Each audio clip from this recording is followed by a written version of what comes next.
Okay, so this next section,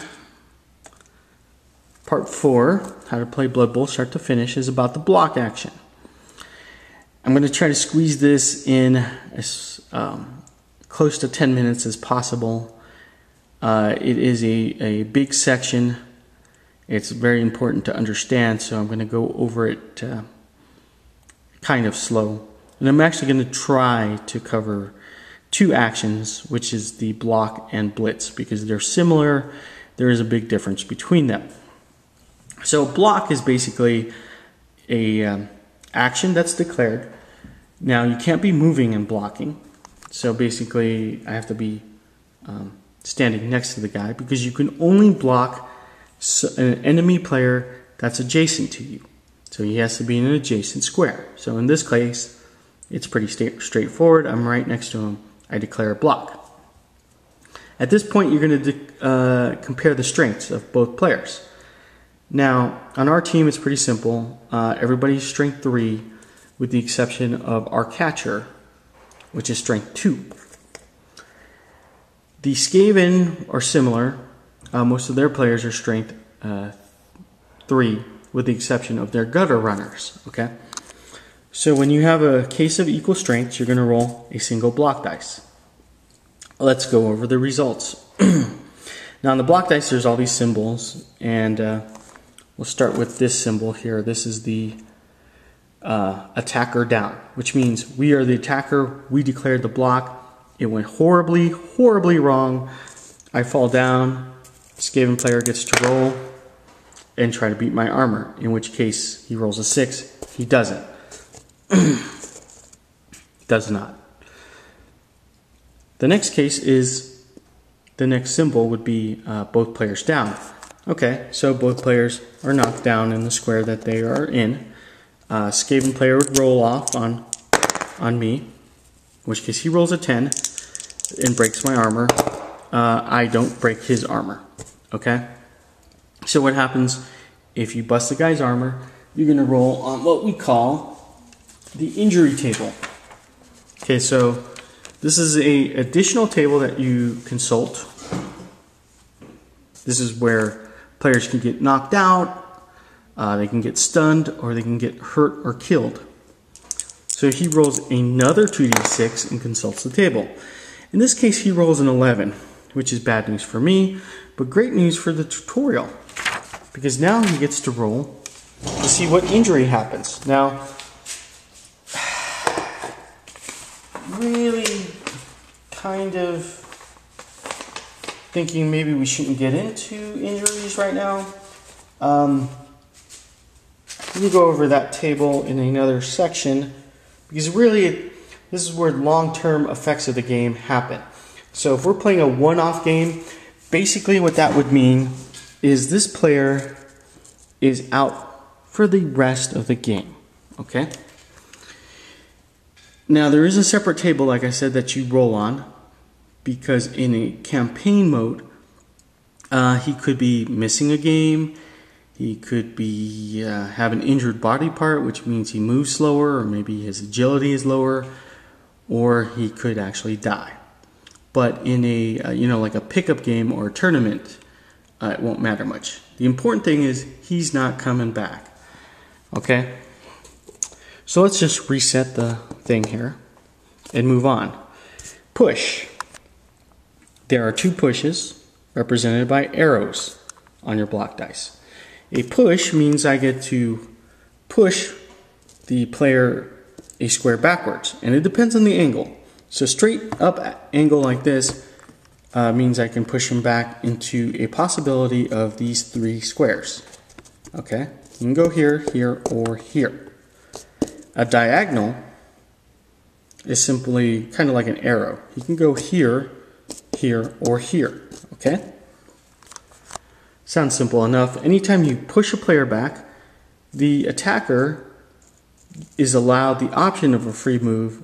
He can occupy the opposing player's square for free. You don't have to do it.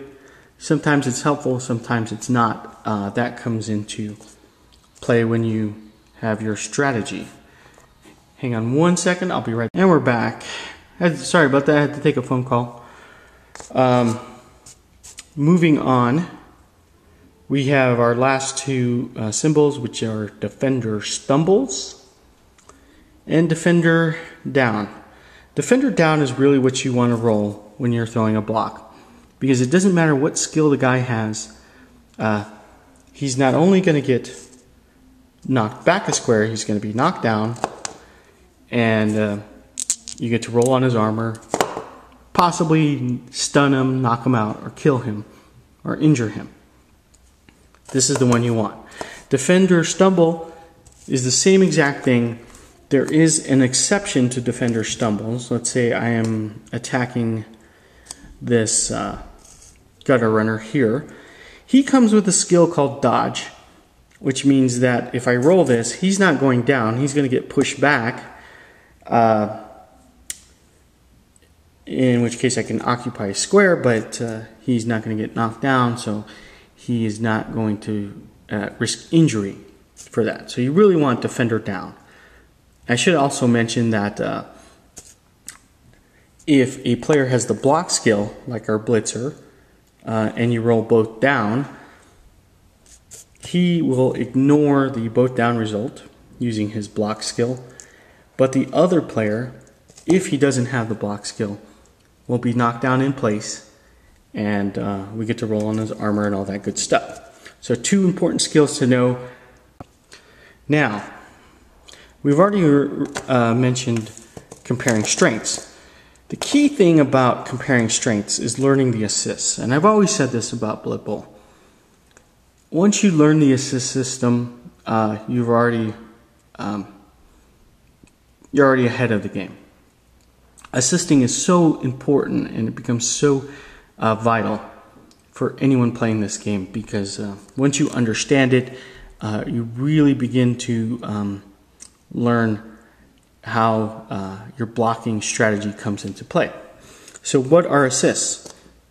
Assists are whenever a player is adjacent to the opposing player,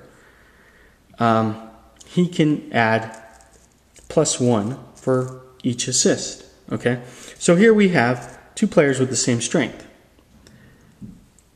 If I have another player here, he has to be adjacent to the enemy player.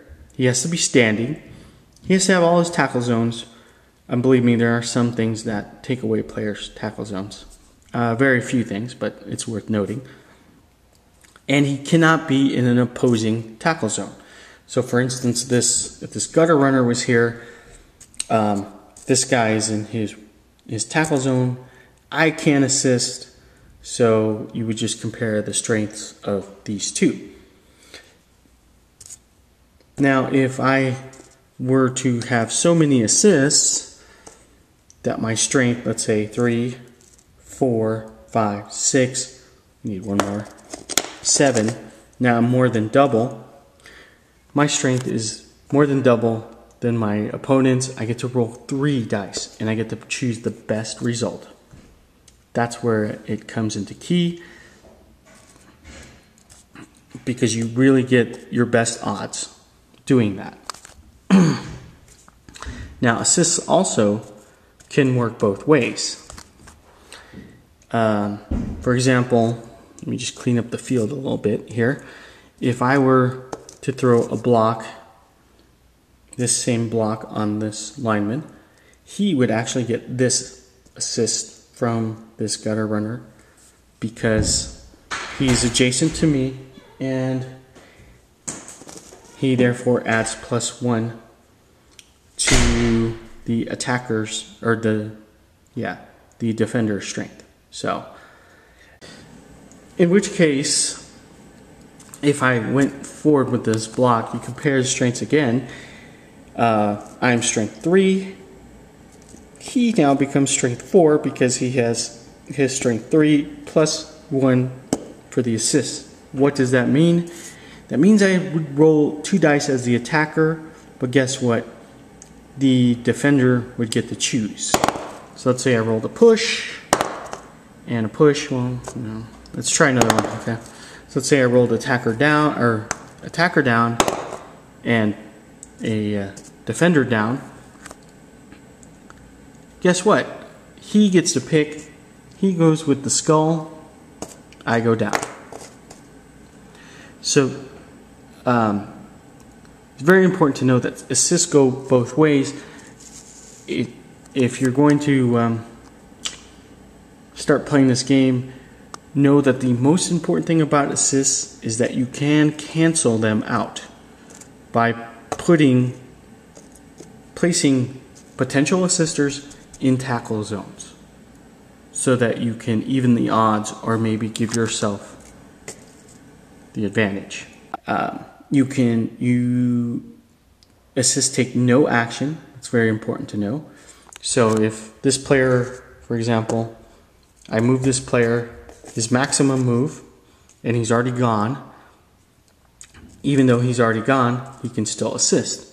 And really quickly, let's go over the blitz action.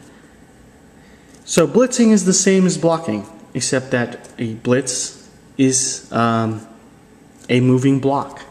Okay, you basically subtract 1 from your movement to pay for the blitz. So if I'm way over here and I wish to block him, I declare blitz, I move my appropriate number of moves, and I block accordingly. Okay. You can block at any point during your movement.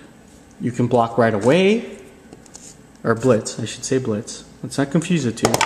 Let's say I declare my blitz, I push him out of the way, and I can continue moving. Or let's say I'm knocked down, and it costs me 3 squares to get up. Well, if I wanted to throw a block, I would actually have to declare a blitz. Most important thing about blitz, you get 1 a turn, so use it wisely. The only other thing I would add to blitzing is that you can pay for it by using go for it's. So let's say this guy has a movement of 7, which he does, he's our blitzer. 1, 2, 3, 4, 5, 6, 7. Okay, but I have, when I declared my blitz, I -1. So guess what? I have to pay for that in the form of a go for it. Okay? So I would use the go for it and then blitz. You can use go for it to pay for your blitz moves. That's all I got for now. I had to chop up the video because of interruptions and such. Sorry about that. Hopefully when I put it all together, it makes sense. I will see you guys in the next Blood Bowl tutorial video. Stay tuned for part 5.